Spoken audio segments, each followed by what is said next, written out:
lethal levels of insulin in my mother's tissue. My mother was not diabetic, and my sister had been living in her house for 6 weeks before she died. The toxicology report came back 11 days after her exhumation. I stared at it for an hour. Then I called the detective. He told me to come in. Let me start from the beginning. My sister handed me a copy of our mother's will 2 days after the funeral and told me I had been disinherited. The signature at the bottom looked exactly like our mother's. Same loops, same slant, same tiny hook on the capital R. There was just one problem. Our mother's right hand had been paralyzed for 14 months. My mother was diagnosed with ALS in the spring of 2022. Within a year, she lost the ability to write. By month 14, she could barely lift her own arm. I was the one driving her to every appointment. My sister Megan lived 3 states away. She visited twice. Both times, she asked about the house. Then, 6 weeks before Mom died, Megan moved in. To help, she said. Mom's decline that final month was faster than any doctor predicted. The hospice nurse pulled me aside 2 days before the end. She said, quote, "Something doesn't add up with her labs." But the family was grieving. No one wanted to hear it. When Mom passed, the family lawyer called us in. He read the will my mother had drafted in 2019. Everything split 50-50. The house, the retirement accounts, the lake cabin. Megan smiled, then reached into her purse and pulled out a different will, dated 4 months before Mom died. Signed in Mom's handwriting, leaving everything to her. Everything. The lawyer froze. He hadn't drafted it, but it was notarized, it was witnessed, and on paper, it was airtight.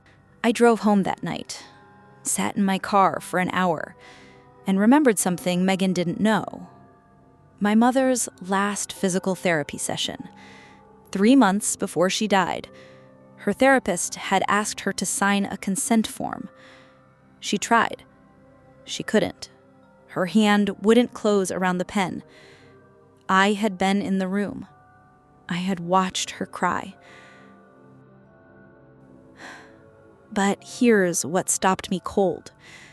The signature on Megan's will, it was perfect.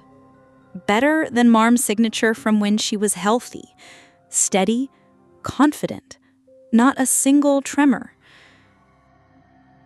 So I made 3 phone calls. The first was to a forensic document examiner, $1,200.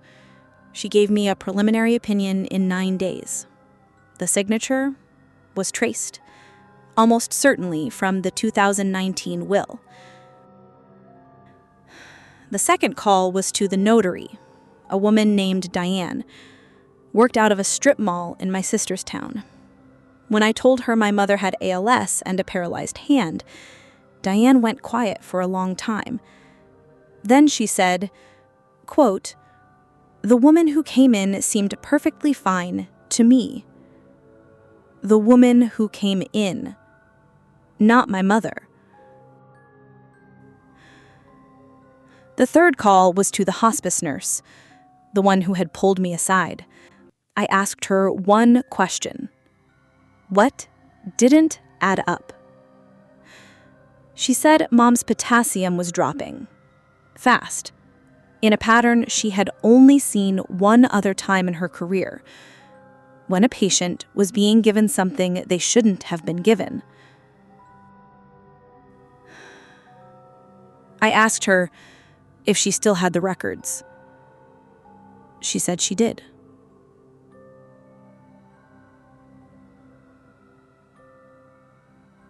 But before I tell you what they found, I need you to understand something about Megan, because this wasn't the first time she had tried something like this.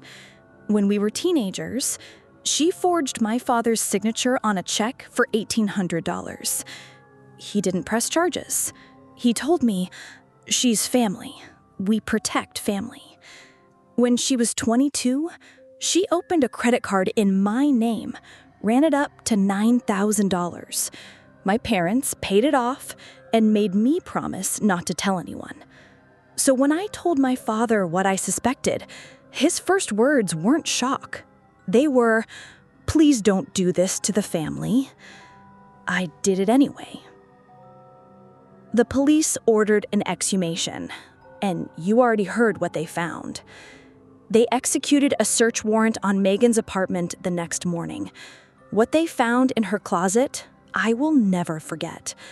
A folder, 22 pages of practice signatures. Our mother's name, over and over and over, dated from the month before our mother died.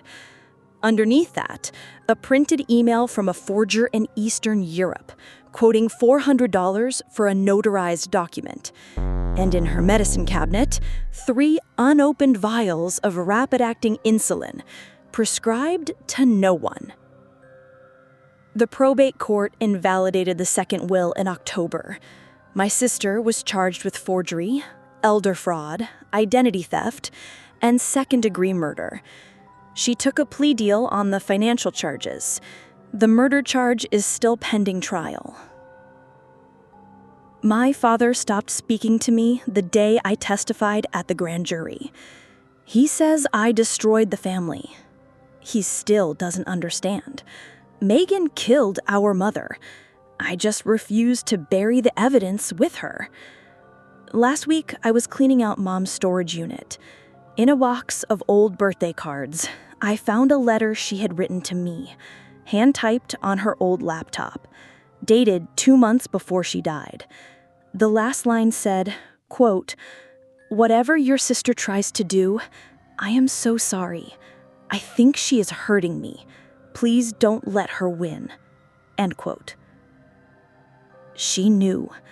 My mother knew the whole time, and she trusted me to finish what she couldn't.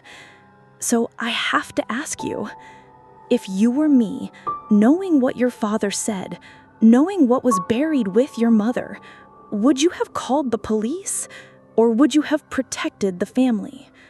Tell me in the comments. I read every one. Stay on the edge.